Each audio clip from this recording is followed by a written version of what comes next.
Oh, right. Well, I'll think of a couple of questions off. Yeah, I think we might.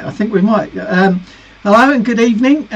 Welcome to another Monday night question and answer live session. Glad my colleague Mark Barnes-Ryder joining me tonight. How are you, Mark?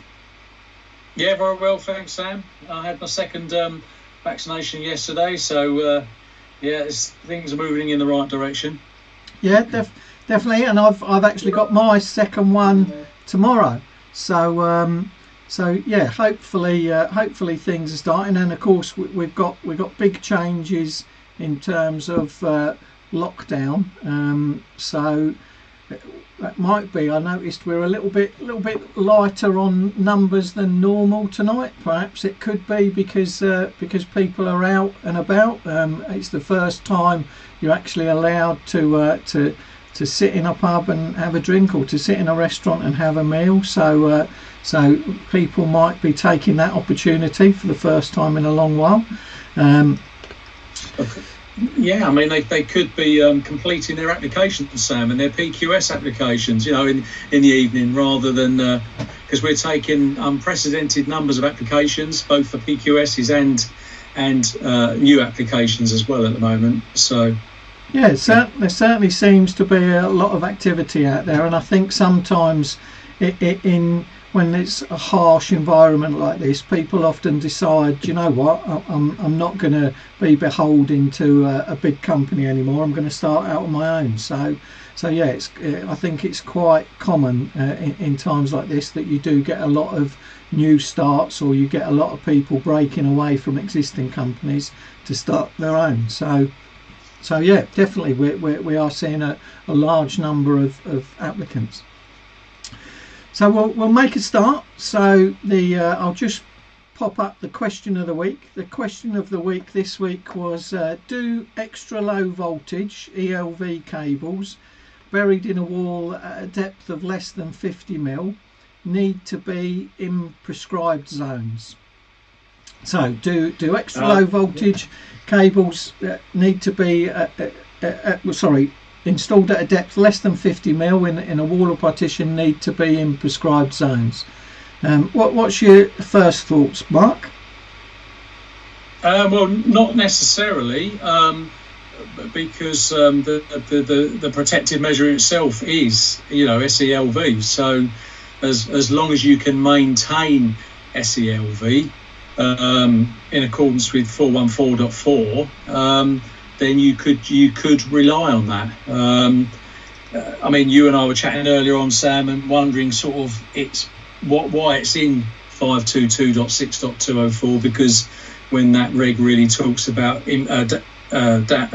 protection against impact, and it talks about cable systems and cable containment systems being earthed and metallic, don't they? Yeah. So so first thoughts are no, it doesn't have to be.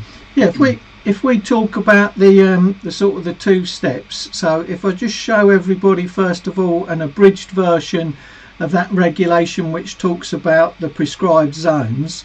So that's regulation 522.6.202, and I've put an abridged version up on the screen. So it's talking about a cable installed in a wall or partition at a depth of less than 50 mil from the surface of the wall or partition shall, and then it either talks about the prescribed zones that are either created by the wall itself, so the top of the wall and where the walls join, or created by visible accessories on the surface of the wall or partition. But there is an or, there's a second ident, and the second ident says or comply with regulation 522.6.204. So in the first instance it's talking about all cables, so there's no exemptions in the first bit other than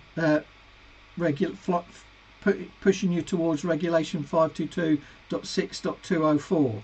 And if we show people that regulation, again we've got a slightly abridged version because it's quite a lengthy script, but 522.6.204 talks about different methods that are acceptable That mean then we don't need to be in the prescribed safe zones, and you can use a cable with an earth metallic sheath. You can use earth metallic conduit, earth metallic trunking, or provide it with mechanical protection. As you know, an example would be a form of steel plate. But the last ident says, or if the cables form part of a self or PELV circuit meeting the requirements of regulation 414.4.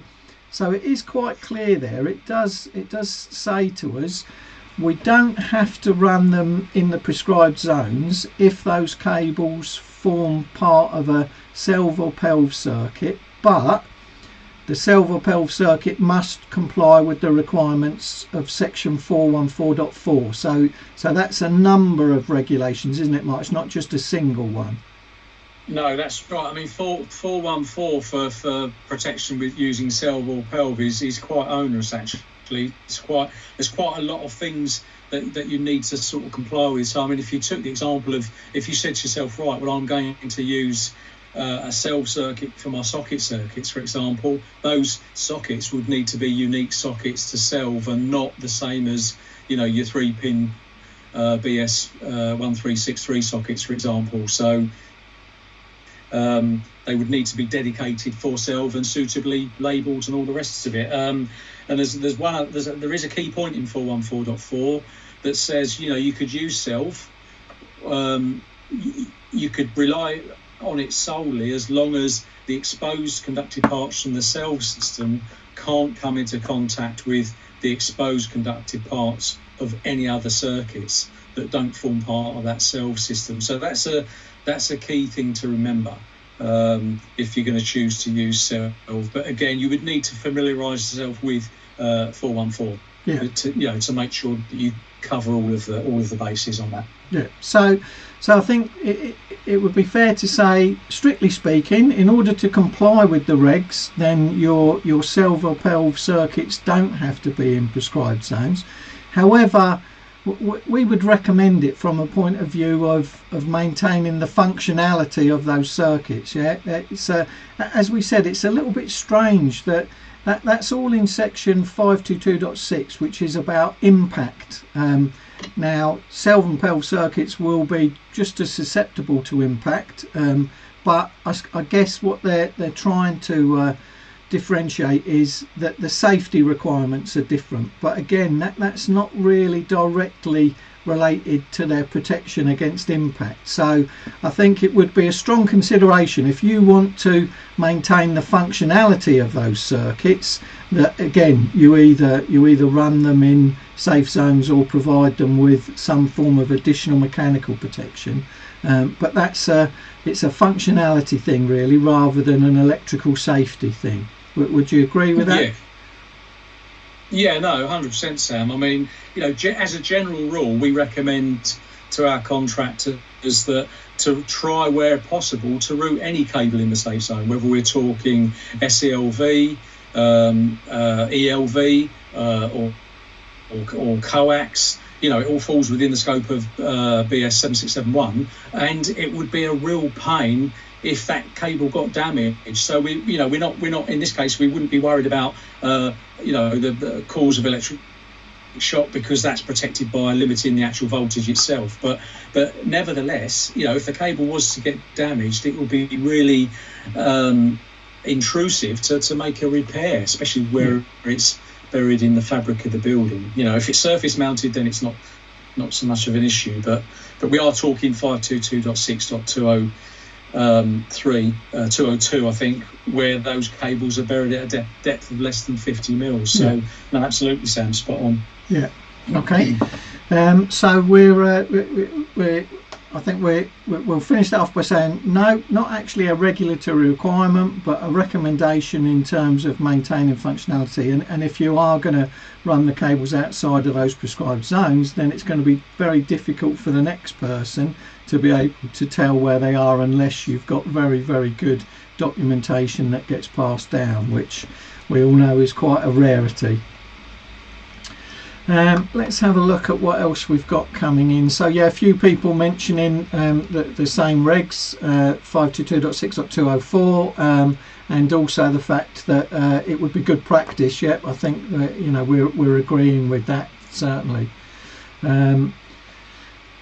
We've also got a question that came in about generators, and generators that have got a required earth electrode in their installation instructions, and the interpretation that using the earth electrode with the generator makes it a TT system, but that's not necessarily the case, or in fact it's not the case, is it, Mark?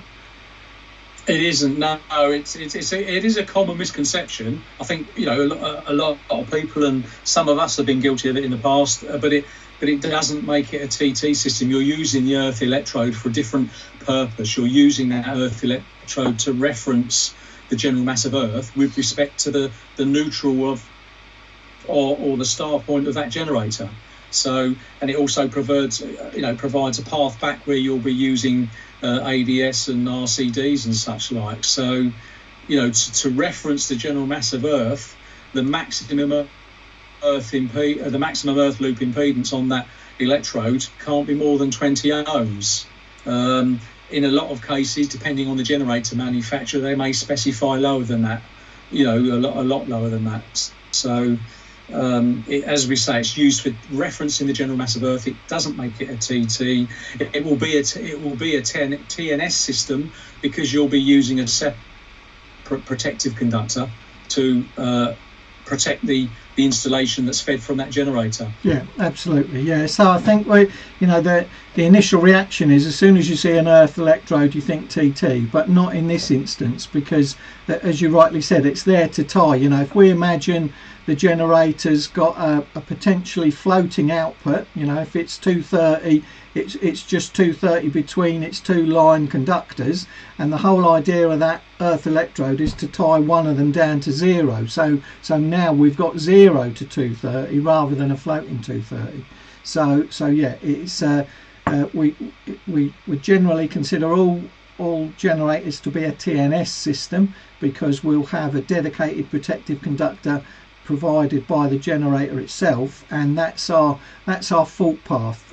You know, faults will go back to the start point of the generator. They won't go through the earth electrode, you know, as they would do in a true TT system, because that's not to the source of supply. Okay, let's have a look. Yeah. Sorry, Mark, go on.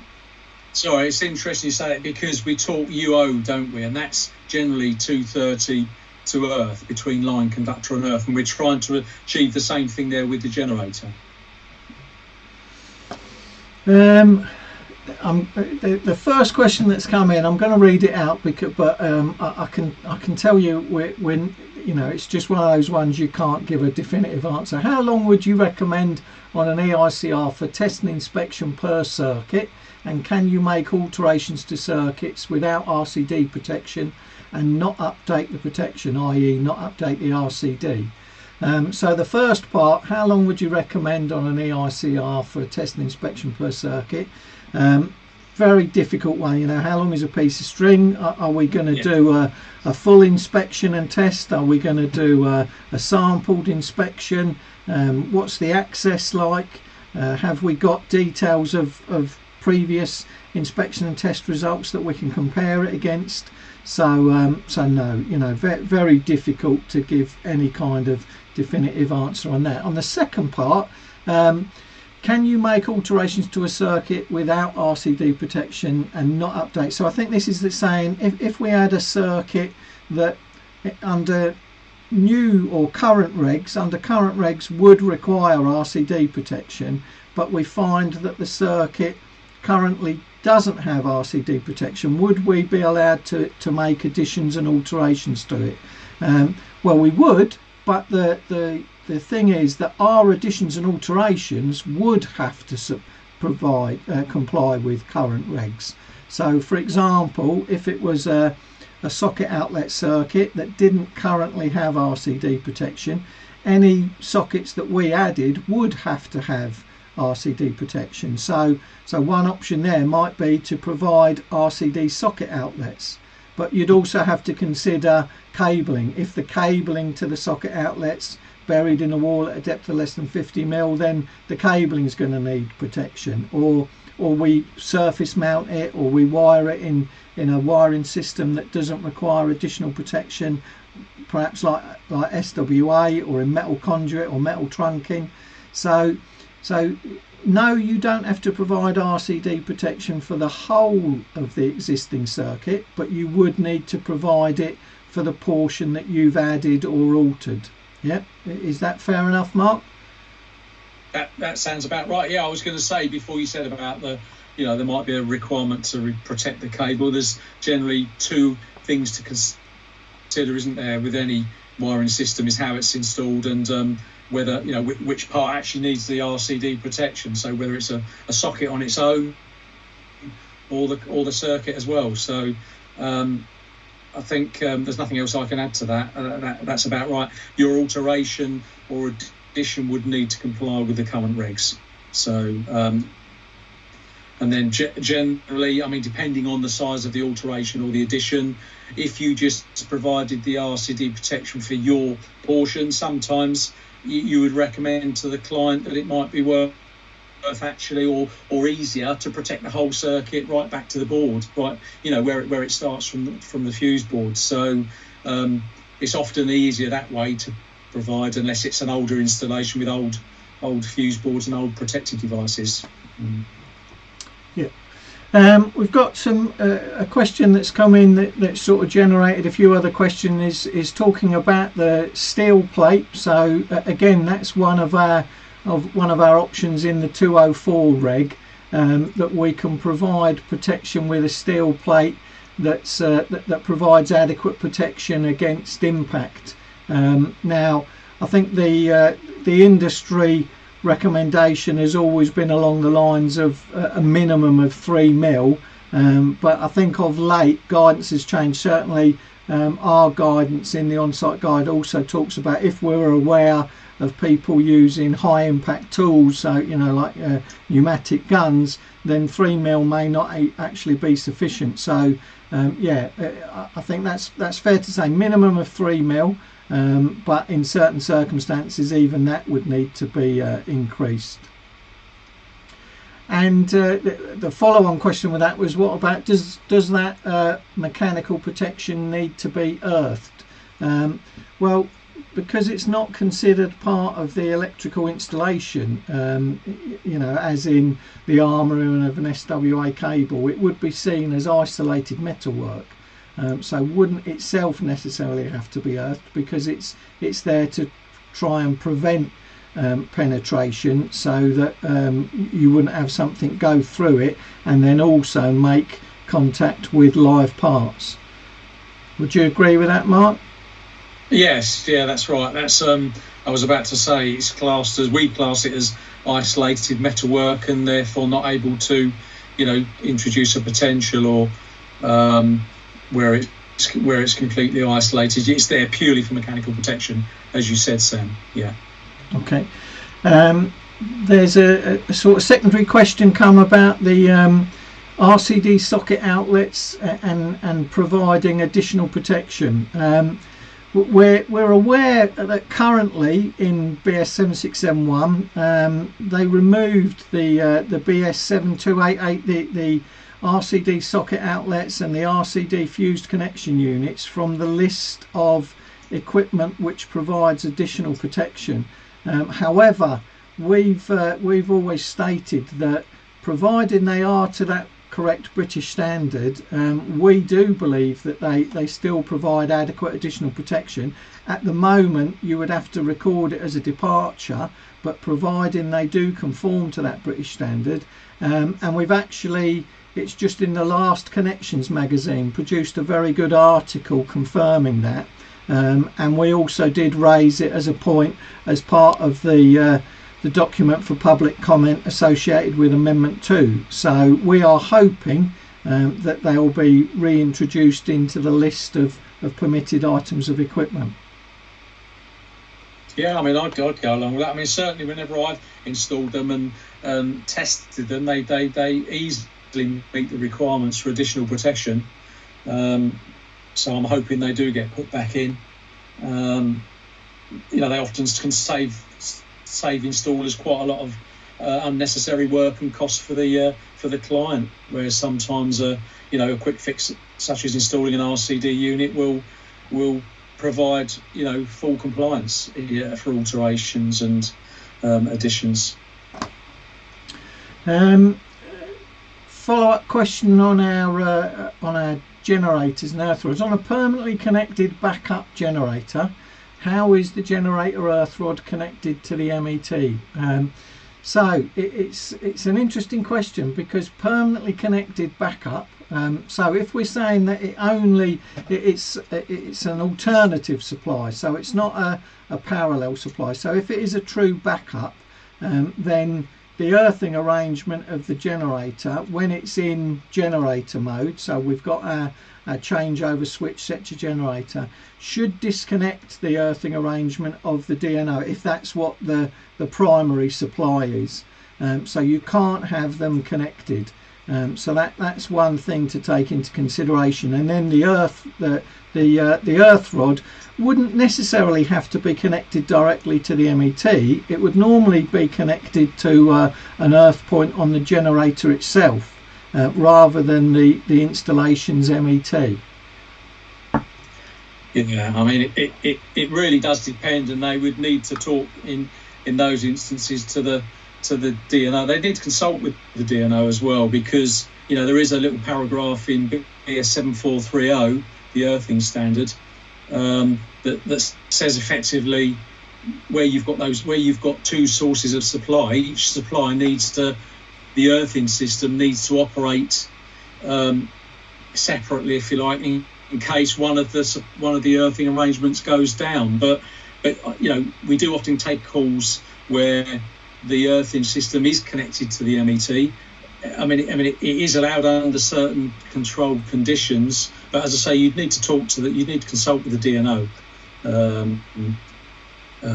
I think Chapter 55, Sam, 559's got 551, isn't it? Generators. But there's definitely a reg in there that talks about if the generator is for backup purposes, then it can't rely on the DNO's earthing arrangement, because that's not the fault path, so it has to have that. So again, don't think of that earth electrode as providing a fault path. It's there to provide an earth reference for the generator, not earth fault path. Let's see, they're coming in quickly now, so I'll try and keep up a little bit. Excuse me if I do miss your one. If a consumer unit has a number of circuit breakers protected by an RCD and the remaining circuit breakers are not, would they need an RCD installed? Well, that depends very much on what the non-RCD circuits are. So if in general we're talking about cables buried in walls, domestic lighting circuits, general sockets, then if you were looking at those from an EICR point of view, we'd suggest that those would be typically a C3 for lack of RCD protection. But there's a couple of areas, bathrooms without adequate supplementary bonding and socket outlets that could reasonably be used to supply mobile equipment outdoors. Those could result in a C2, which would mean then that you'd need to do something to bring the installation up to a satisfactory standard. Let's see what else we've got here.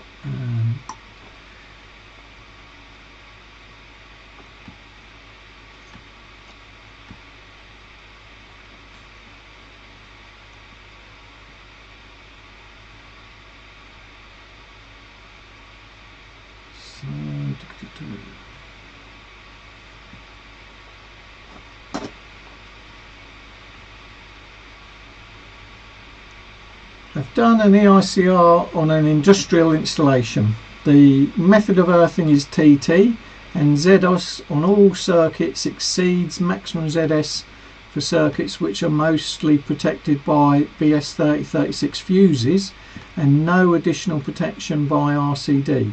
DNO can't upgrade to PME. Would it be best to use a time delayed RCD or a 300 milliamp RCD without time delay? So yeah, very strange that if whoever installed or created the TT system, if they knew that they only had protection by BS3036 fuses, it's always going to be unlikely that, due to the high resistance associated with the earth electrode, you're going to meet the maximum ZS of a breaker or a fuse. But it does mention it's on an industrial installation, so perhaps at the time of install they had a very, very good earth electrode created by the steel work of the building, perhaps, which is acceptable. You know, if that's going to be durable, that's not going to change unless they greatly change the structure of the building. So using structural steel, it's possible to get a reliable, low enough earth fault impedance path that you wouldn't need to put RCD protection. But you know, generally, if we look at typical TT systems, you're going to have to employ RCDs to give you that maximum ZS, which will cater for your higher than normal earth fault loop impedance. So now, whether it's 300 milliamp time delayed or 300 milliamp non-time delayed, it really depends on what resistances you're achieving. So if we're not talking about additional protection requirements, which will always require 30 milliamp devices, if we're talking about general fault protection, then it's quite possible to use 100 milliamp or 300 milliamp or even 500 milliamp. Those will be governed by the maximum impedance for your circuits. So for example, with a 500 milliamp device, your maximum earth fault loop impedance will be limited to 100 ohms. So refer to table 41.5 or 0.6 for maximum permitted ZS's for RCDs. 0.5, isn't it? 41.5. 41.5, I believe, yeah. Sam. Yeah. On page 64, that'll really help you decide what rating of RCD you can use for fault protection. So yeah, there's nothing, and then there are governed. So if it's there for fire, then obviously you're limited with 300 milliamp. But yeah, it's really down to the designer based on what your installation characteristics are. Would you add to that, Mark? Yeah, sorry, Sam. There is a handy table 3A on page 363, which gives you the standard sort of non-delay type and the delay type, the S type, and it gives you 3 levels of residual current and the times that they should, or the maximum permitted, disconnection times that they will disconnect in, and then you can check that against table 41.1 for your maximum disconnection time. So, as I say, a handy table 3A on page 363. So that will give you an idea of whether your RCD will be able to meet the disconnection time. And if we're talking sort of using a 300 milliamp time delay, we use that generally for fire protection, don't we? So, if the cables on that agricultural installation are running sort of clipped direct to a wooden building or barn or something like that, then you'd want to protect them with, give them some fire protection with at least the 300 milliamp time delayed. Okay, we've had a raft of questions come in the middle, so we'll try and pick a few more before we call it a night. So I'm just trying to go back.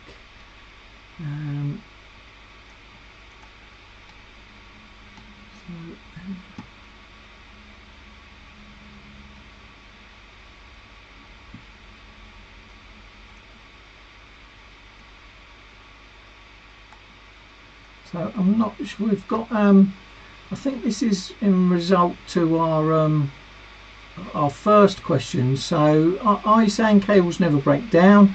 Are we going to answer the question? Not sure. Perhaps just if that caller can put the question. NIC are avoiding questions. Not sure what's being meant by that. What is stopping you wiring a lighting circuit as a ring main? Well, there's some requirements in terms of standard ring main requirements, and you have to match basically the characteristics of the protective device with the current carrying capacity of the cables. But in reality, there's nothing that says you can't, and in some industrial applications they actually do it to give them a little bit of an increased protection against single faults. So there's nothing that says you can't wire a lighting circuit in a ring formation, but you do need to match the protective device with your current carrying capacity of your cable requirements, just as you have to do with socket outlets. So, but you know, in answer to the question, there's nothing in BS 7671 that says you can't. It might warrant a little bit of extra labelling to make the next person aware of what you've done, because it's not as common as a socket outlet circuit, but there's nothing that says you can't.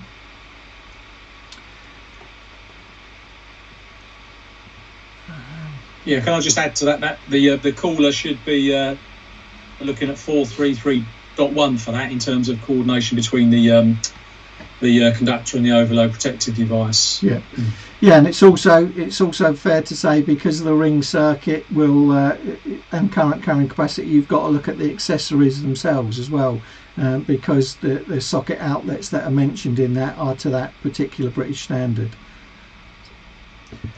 So we'll finish on one from the room. When doing a periodic test on a camper van, it's 230 volts. What certificate does it need to be on?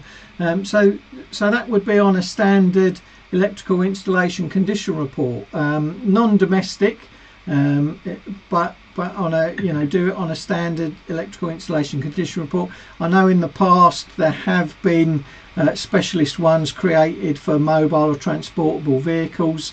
From ourselves, they're no longer available anymore. So recording things like VIN plate numbers, etc., would need to be on additional sheets now. But yeah, you would use a standard electrical installation condition report. Last question, that because I'll answer it because it does come. Is there any progress with the NIC, EIC and the DNOs allowing us to pull the cutout fuse? Unfortunately, no. You do have to bear with us. It's not for the want of trying. It's not just us. All the other competent person scheme providers, both in England and Scotland, are trying the same thing. We're aware of one DNO, which is Scottish and Southern SSE. Yeah. They allow our registered contractors to pull the fuse, providing, you know, they get confirmation. So you need to have that contact with them, demonstrate your and prove your registration, and they permit it. But unfortunately, they're unique. They're the only ones that do, and all the other DNOs dotted around the country are currently still refusing to allow it. So we do still press. We're in constant contract, or contract's not the right word, but in discussion, certainly in discussion with ENA, the Energy Network Association, which is effectively the overarching organisation that the DNOs have got contact with. So we're doing it that way rather than trying to do it with each of the DNOs individually. But it's a slow progress task, I'm afraid. It's something that we haven't had great success with, and we still can't guarantee that we'll have great success in the future, but it is something we're continually trying. So please just do bear with us on that. Yeah, I just want to add to that, Sam, that it has to be SSE's own metering equipment as well. They won't give you authorisation for somebody else's metering equipment. That was my understanding. So Yeah, no, it's still not as easy as we would like it to be, or it's not as recognised in terms of registered contractors' capability as we would like it to be. But yeah, it's still something that we don't drop. We still want to do it, and we still keep negotiating with the relevant parties. Before we go, I would just like to remind you that there is a Wednesday webinar on this week. It's on supplies to remote buildings. So always a common theme on the technical helpline when people are taking supplies out to outbuildings. So please do listen into that. That will start at 8 o'clock on Wednesday, and you can pre-register for that now if you go on to the NICIC website. So please get down for that. That will be another interesting and informative webinar. For tonight, thank you very much for your attendance. I do apologise if we didn't get round to your question, but it's always the same. That it starts off very slowly, then there's a huge flurry, and we're trying to sort of read the next question, get it ready while we're answering the current one. So apologise. We do look back through all the questions, we keep them, and we pick out the ones that we haven't answered, and then they either help us to form next week's questions, or we look to put those in to the Q&A section within the Connections magazine as well. So we don't just drop them. We do keep a record of the questions that are asked each night. So thank you for your time. Thank you for your questions. Thanks, Mark. Always good to see you again, and no doubt I'll be in touch with you tomorrow. Thanks, Sam. Cheers, everyone. Okay. Thanks, everybody. Good night.